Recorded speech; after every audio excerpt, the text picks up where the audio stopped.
You are listening to Feeling Good, a podcast for dentists. I'm Dr. Laura Mock, the life coach for busy dentists. This podcast explores how to feel better in all aspects of our lives so that we can be our best leaders. If you have been feeling stressed about being the owner of your practice and you want to change what you are getting at work and in your personal life, you are in the right place. Well, hi there, everybody. I'm Dr. Laura Mock, and welcome back to my podcast, Feeling Good. I am here as a female dentist, practice owner, to try to make your life better, easier, more intentional. And today is a year since I started my podcast. I can't believe it's been a year. It's so crazy that it's been a year since I jumped into this. Have any of you guys started a podcast before? There's so many things you have to learn before you get your word out there. And now I just feel so comfortable with all of you. I can sit here in front of my microphone and my camera, which reminds me I should get my microphone closer. There. and we can just talk. This is one of those episodes where it's just going to be you and me. Do you guys like it when I just talk on my own? Let me know, because I can do more of these.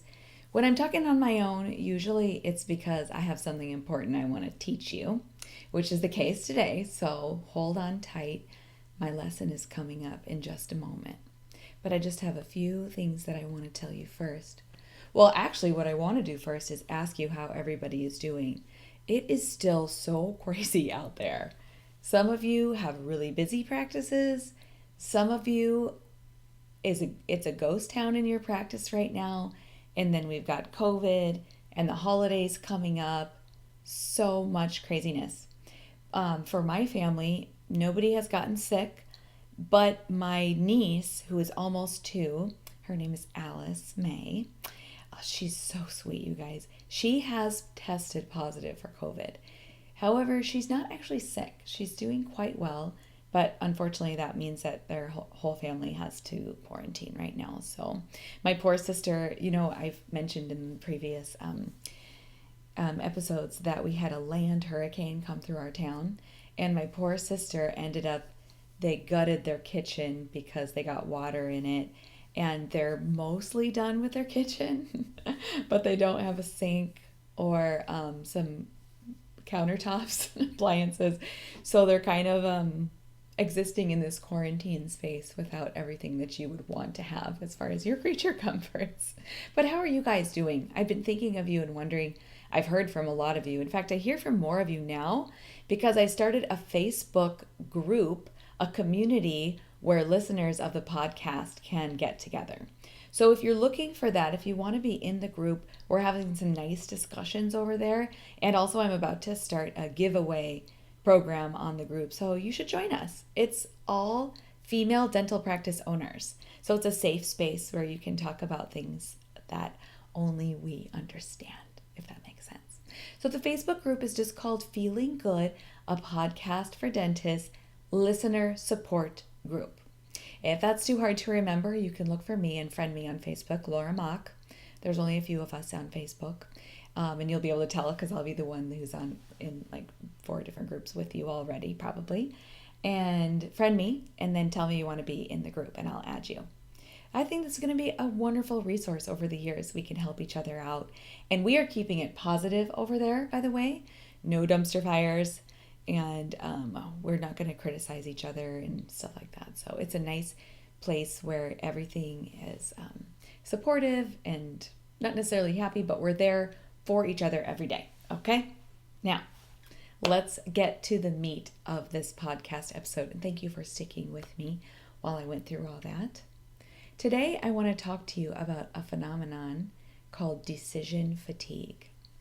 Have you ever had a decision to make and you just put it off and you put it off and you put it off and you do this thing that my coach calls passive action, where you do research and you learn and you ask your friends, but you never actually make the decision. And I want to propose to each of you that this phase where you keep yourself in indecision like that is the most exhausting. You couldn't be exhausting yourself more than when you have a decision to make that you refuse to just make. Okay? So today I'm going to pull you kicking and screaming out of decision exhaustion and into I've made a decision and I'm ready to move forward. All right? So here are some things that I hear from you. All of you are in decision fatigue about. Should I keep my practice ownership or should I sell it? Either to another dentist or to a DSO. A lot of you guys are thinking about selling to DSOs. I'm not going to lie. I've heard it from several of you. And actually, sometimes I consider it too. I've never pulled the trigger and I've never even called anybody. But I'm especially during COVID, I was like, I'm not sure I want this responsibility anymore. Maybe I should sell. Here's another one that some of you worry about. Should I expand? Should I invest in the practice? Should I make this new service available? Maybe a couple of you have talked about joining the Vivos thing, that movement, which, by the way, costs $50,000 just to get trained on it. So then we're kind of in that indecision on should I learn to place implants or should I not learn to place implants? This is a big one for me. I'm out of it now, but I was in it for years. Should I drop my contract with Delta Dental? And then I would think about how mad I was at Delta Dental and I would resent them. And when I was doing fillings on patients who had Delta Dental, I'd be like, I'm not getting properly compensated for this. I'm a slave to this insurance company. But then at the same time, I would be afraid, which is one of those feelings that keeps us in indecision. I would be afraid of all the people leaving my practice. Here's another one I hear a lot. So there's somebody on your team who's maybe a little bit toxic or doesn't follow through with the things that you ask, or they're the ones who are always the center of the conflict in your office. And I've done this before where I just hang on to that person because I'm afraid of replacing them. And this is another interesting thing I hear from you guys a lot. In my area, it's very hard to find replacements. Just so you know, everybody believes that about their practice, including me sometimes. But I have definitely held on too long because I am afraid of letting somebody go. So what I want to do is propose to you that there are important and compelling reasons why the best thing to do when you're in that indecisive situation is to just pick a decision and move forward. And the main one that I want to talk to you about is that staying in that state is exhausting. You're thinking about it in the middle of the night. You're thinking about it during patient care. You're tiring out your brain that could be working on better solutions than just, should I do this or should I do that? And I want to talk to you about how to get out of indecision. So the first step is to stop assuming that the thoughts running through your brain are all factual. Okay? So we're just going to say to ourselves, all right, I recognize I have been ruminating on this thing, and I recognize that some of the things that I've been saying to myself might just simply be beliefs and not factual. So once you have done that, you're going to sit and you're going to look at the data. For example, when I was dealing with my Delta Dental thing, what I did was I made a spreadsheet of how many Delta Dental patients I had and also how much money I got from Delta Dental in the previous years. So that then, instead of saying to myself, but it's everybody, but I can't, I can say, I have X number of patients and X number of dollars who have Delta Dental. Does that make sense? We're going to look at the data. And then the next step is going to be very easy. We're just going to say, so on this side, I have this option. What are my best and worst case scenarios in that option? And then you're going to do the same exact thing with the other option. And I will propose to you that most of the time, the worst case scenarios on either option are better than where you're at right now. Because where you're at right now is so unpleasant. And you just keep bugging yourself about the indecision. All right? So you're going to look and ask yourself, what the best and worst case scenarios are. And then I suggest, and this is straight from my coach, Brooke Castillo, I suggest that you ask yourself, if you knew that both options were going to turn out amazing, which choice would you make? And usually that is your answer. And I will also let you know, this is from your coach, me, to you. You could choose either one and it would be fine. But here is the key to making it fine. And this is the next step. You need to promise yourself that you will give yourself the grace in the future that whatever you decided from your past self, that you were doing the best you could at the time that with the information that you had. So this is a mantra that I want each of you to repeat to yourself.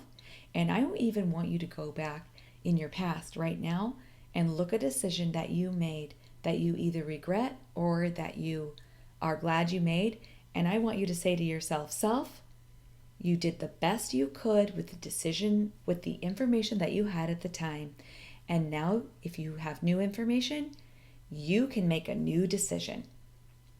So it's kind of like this concept that happens to me a lot, because when I'm running errands, I get a little bit like hasty, like a hobbit kind of. Like I want to walk fast, I want to get into the fastest line, and I want to get out of the grocery store so I can get on with my life. And I realize I have some thoughts about that I could work on. But it's habits, right? So when I accidentally find myself in the slow line, excuse me, allergies. You know what? I'm going to pause this and get a drink. I'll be right back. And I'm back. Look at that. Okay, so I'm at the grocery store and I'm in line and I realize I am in the slow line. How many times has that happened to you? Maybe not lately, since we're all getting our groceries ordered and delivered and stuff like that these days. But so I'm in the slow line and I look around and I can see people moving faster in the other lanes, but I stay in the line. And it's like I already invested this much time. I don't want to start over. I'm going to stay in this line. And so I don't make a new decision. I stay right there. So this is the concept that I'm talking about with decisions. When you have new information, it's okay to reevaluate and make a new choice. And that's kind of what I ended up doing with Delta Dental. And I'll just go through how that worked for me. So you guys, Delta Dental is so ubiquitous in my town. And all the big employers give it out, especially, I don't know why, but every child has Delta Dental in our town. So like 80% of my practice was Delta Dental at one point, a couple of years ago. And I was really stressed about it. And I was talking to my coach about it. And it was I'm either going to drop Delta Dental or I'm going to try to grow the practice and sort of like embrace being Delta Dental's factory, tooth factory, basically. There's actually a worse word that I use for that usually, but I won't use it right now. Anyway, I was really stressed about this choice until I realized that the reason that I was stressed about it was actually because of the way I was thinking about it. So what I decided to do at the time was just to continue to accept Delta Dental until I got new information. And then 18 months or so later, my situation changed. I have an associate now. She would like to stay with Delta Dental. And so I had an opportunity that I never really even foresaw, which is now I'm in the process of getting out of my Delta Dental contract, but my associate is going to stay. So all of the patients that I've collected over the years, nobody has to leave. They can all stay with the practice. And if I had told myself that I couldn't make new choices or that I was in the slow lane at the grocery store, so I had to stay there, then I wouldn't have been open to that next option that I didn't even know was going to happen. All right, so hopefully that's a good illustration of what I'm talking about. And then what I want to emphasize is I can look in the past and I can look at me from when I first signed up with Delta Dental, or I can look at me when I realized that Delta Dental was starting to take over my practice, and I can say, you know what? I was doing the best I could with the information that I had at the time. And here's the thing, the reason that we're afraid to make choices a lot of times is because we're worried that we're going to be mad at ourselves. We're going to have regret. But I propose that the worst regret will come from not making a choice. Especially if you promise yourself that you'll be graceful to yourself. Give yourself a break. Pretend you're your best friend and be like, girl, you did your best. If you want to hear more about giving yourself a break, Shakila Angadi, who's also a dentist and a life coach, she and I had a very good episode on this podcast. I can't remember which episode it is, but I'll put it in the show notes, which number. But I remember the title. It's called Girl, Give Yourself Some Grace. And if this is setting off alarms for you that you need to be nicer to yourself, once I am done with this episode, will you please just turn that one on and be nice to yourself, okay? So just promise yourself that it'll be fine, that you'll be nice to yourself, all right? I want you to know that sometimes you're going to make a mistake when you decide something. And I want to redefine what it means to make a mistake, okay? So as I look back on my Delta Dental journey, I can see that if I had taken efforts to limit the number of Delta Dental patients coming into my practice, then I would not have had so much of these slots taken up by discounted dental care, right? And what I want to propose to you is that I can look at those moments and I can say, you know what? I learned how to do something in the future. I taught myself a new way to do things by doing it wrong first, and that is okay. In fact, mistakes are valuable because we can learn from them. And so if we're looking at our decisions as we're either winning or learning, then again, we have more mental freedom to go ahead and make a choice. So this is what I propose to you. Look at something in your life right now that you've been putting off a decision and just make a choice. And you know what? I would love to hear from you and hear what choice you made. And I would love to be your cheerleader in that. So you could get on to the listener support group and tell us your story, or you could email or Instagram me or Facebook me, and let's talk about it. I would love to hear how things went for you. And I hope that you are doing okay during this COVID holiday 2020 season. If you need help from me, I am here. Please reach out. Talk to you soon. Thank you for listening to Feeling Good, a podcast for dentists. If you find this podcast helpful and want more, I would love to see you over in my listener support group in Facebook. It's a free and growing group of female dental practice owners who want a supportive place to ask questions and be inspired. To find us, search in Facebook groups for the Feeling Good, a podcast for dentists listener support group. Or you can just friend me on Facebook. I'm Laura Mock, like Mock Speed. I can't wait to see you in there.